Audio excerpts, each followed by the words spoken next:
giving you a voice. Making it loud our own way. Welcome to the fun. I think we're going to move on to talk about some of the peculiar rules for this game. So Ethan, you had some nice thoughts just in general about the manual. Do you want to start with those before we talk about some specifics? Yeah, for sure. So one of the things that I was personally kind of disappointed in was the clarity of this notebook, and that kind of has a few different points. Firstly, I personally loved that it was themed. It was cool, but I think they went way too far into their theme. Like, not being able to tell what volunteer they're talking about when they say Earthlings is kind of a turnoff. Also, the hanging discrepancy of saying you have to deploy during the match, but also counting starting the match on the ground as deploying is weird. It's a weird way to write a rule that doesn't have to be confusing. The other thing that I really didn't love was renaming QP and RP in itself is a great idea. QP qualifying points and then ranking points as a tiebreaker is a confusing way to word it. And I can't count how many times I've explained that to people. But renaming it and keeping ranking points, but moving it to the primary tiebreak was weird. See, I feel like I understand where the game design committee is coming from with this is like, I think they're trying to make it more like FRC, right? Where with FRC, I believe that's how it works.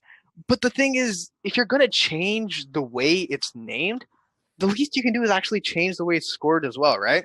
If you're keeping the exact same scoring system, the exact same ranking system, you can't just change the names, and that too, keep one of the names and like change that name to be the other, right? The RP now, like what QP is called RP now, right? So like, and functionally they're the exact same. So there's absolutely no point for that change. And it really makes me like wonder what the game design committee was thinking when it comes down to like things like this. It makes it, I feel like it's going to make it extremely hard, and there's going to be a lot of unnecessary confusion when it comes to tournaments. And I don't feel like that confusion. I feel like if that confusion can be so easily avoided, why does that conflict even need to be there? Why does there need to be any kind of discrepancy in the first place? Also, like, it's inherently a little bit iffy towards people who are like messier in the pit and spill a whole bunch of cubes or balls out, because then it makes it a lot easier just to grab them on the ground with your partner or whatever. So what the line is there, I don't know, and what's considered intentional, it could get very hairy. Yeah. So Tyler, can we throw that rule back up on the screen? So 5040 very generously posted on behalf of another team. They said, our scoring strategy involves sitting within the crater and collecting a number of minerals greater than 2 and using a separate mechanism, transporting these minerals to the lander in discrete groups of 2. At no point do we manipulate more than 2 minerals outside of the crater. Our interpretation of the game rules shows nothing to contradict this approach. We pass the vertical point of the landing zone with our mechanism, and any excess minerals are held within the crater. Furthermore, we explicitly intend to avoid blocking an unnecessary risk of entanglement in our implementation. At what point could this be illegal, and does this strategy violate any rules? Their mechanism is not going to stay constantly extended, and they say there's going to be no continuous occupation between the robot in the lander, or the crater in the lander. So what do you guys think of the idea of just kind of sitting in the crater and feeding out? First, do you guys think that's legal based off the rules? And do you think that's a viable strategy? I think that's a very viable strategy in that, I mean, you got to get the fastest cycle time, and if you're not moving, then there you go. But on the other hand, it seems to violate the principle of the rule there that you can only control two. It feels like, what I'm saying is that it feels like they're trying to sway you to not be gigantic, be that small robot and just control two.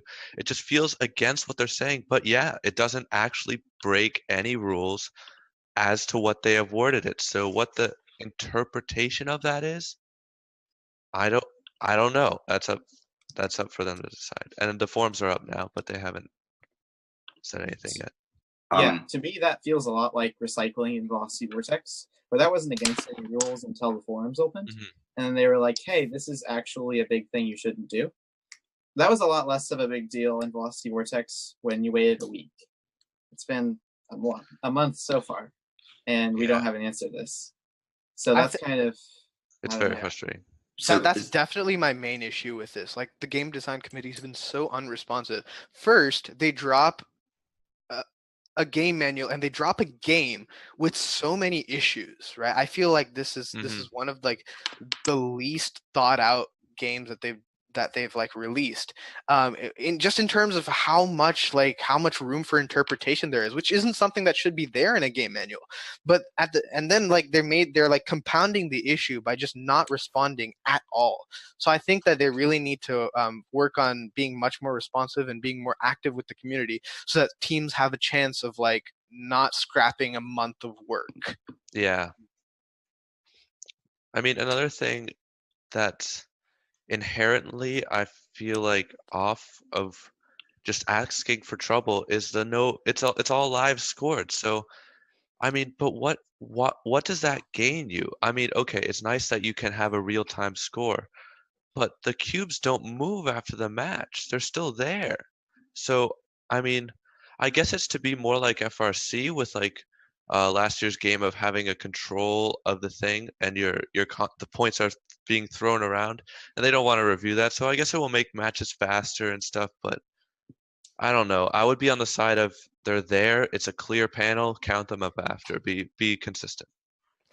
See, like personally for me, I love the idea of live scoring, but I have to completely agree with you on this one in this game, because like this game is a static game, right? Like what does that do? Like at least for last year, because live scoring was a thing like in some regions last year, it was a good thing because it's so hard to count up like what does a row mean, what does a column mean, how many rows and columns, how do you add that up, right? Yeah. It like provided a dynamic.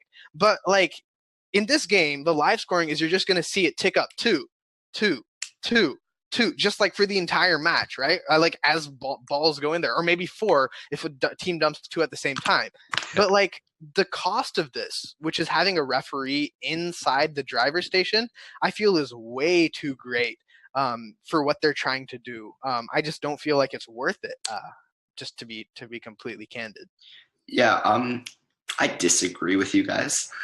I definitely think that just thinking broader picture outside of just this game in context, I feel like first should try to be moving to make FTC competitions more readily available. I think within the near future, every FTC event should be live streamed. I think that when it's going to start happening this year, every FTC event should have live scoring to make it more of a visible like sport.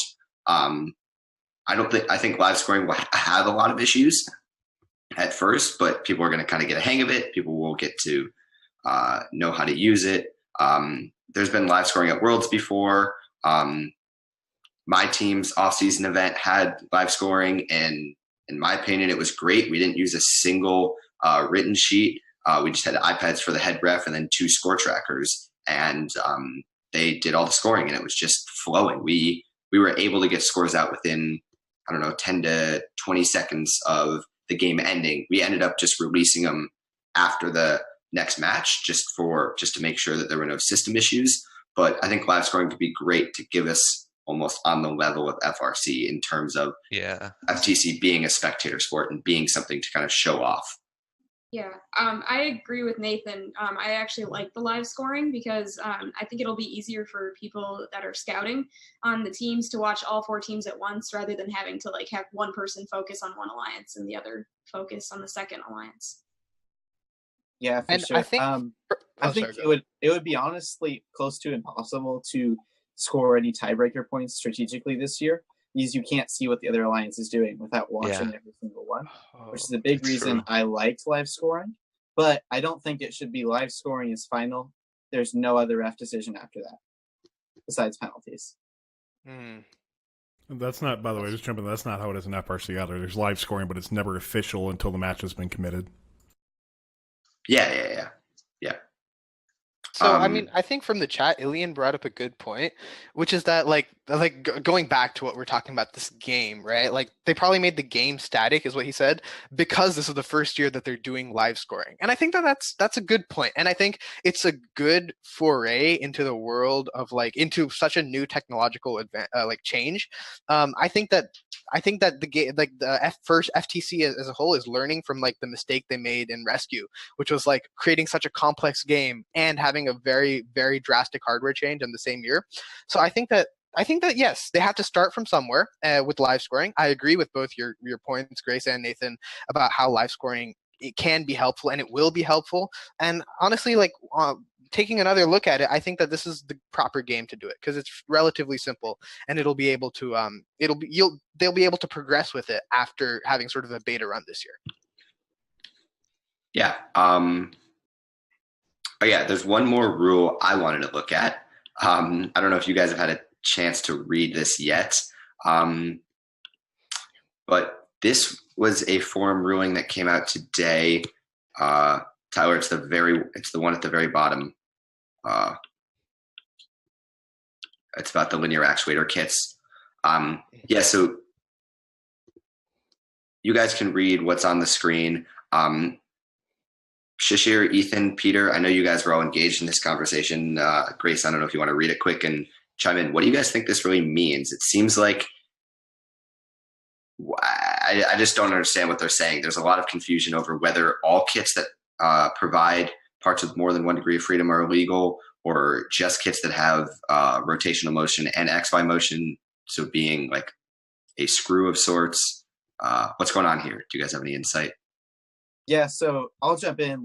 At first, up until this today, I thought that you could buy a kit from a first supplier that by itself, unassembled, doesn't have any parts that violate the multiple degree of freedom rule. But looking into the game manual the last 2 years, you had to. It doesn't matter if the kit comes assembled or not. If you buy a kit that is made to be built to have multiple degrees of freedom, it's illegal, which I'm fine with. I think that's kind of the intent of the rule. This forum post confuses everything for me because it seems to say that some things that were previously counted as having 1 degree of freedom have 2. I think there needs to be way more forum questions about it, really. Yeah. Go ahead. No, you can go. Okay, so I feel like this is simply it's just an issue with the game design committee. It goes back to their unresponsiveness. I think they were just trying to rush out an answer and they didn't think it through, and it's causing these issues. Personally, I can't understand this. I don't understand what they're saying with this. It does make it complicated for me, but I think that the right way to do this is exactly what you said. Ask some more clarifying questions on the forum. Just sort of bring the attention to the game design committee that this is an issue that a lot of teams are not understanding. You guys have to clarify this, and I think they will clarify it. They've been taking a lot of time this year to do these things, so it may take some time, but I feel like that's basically the way that we have to address this issue. Well, you also... Sorry, Peter, I'm going to jump in. Just a reminder, none of us are on the GDC. None of us are giving official answers. This is all our own opinions. So whatever you hear here is not official. You also have to keep in mind that they have to consider not only the question you ask, but all the implications it has. So with the whole kit thing, I mean, on the one hand, if you just look at it as one first kit, it seems like a little bit of an extreme ruling. But then what do you call a kit? Well, you could have something very easily assembled that has multiple degrees of freedom, and you can argue it's a kit or whatever. So I guess they're just trying to be thorough with that in that respect. That's fair. That's pretty fair. Thank you to all of our co-executive producers, keeping fun loud, live, and independent. Pledge your support. Go to patreon.com/funfrc.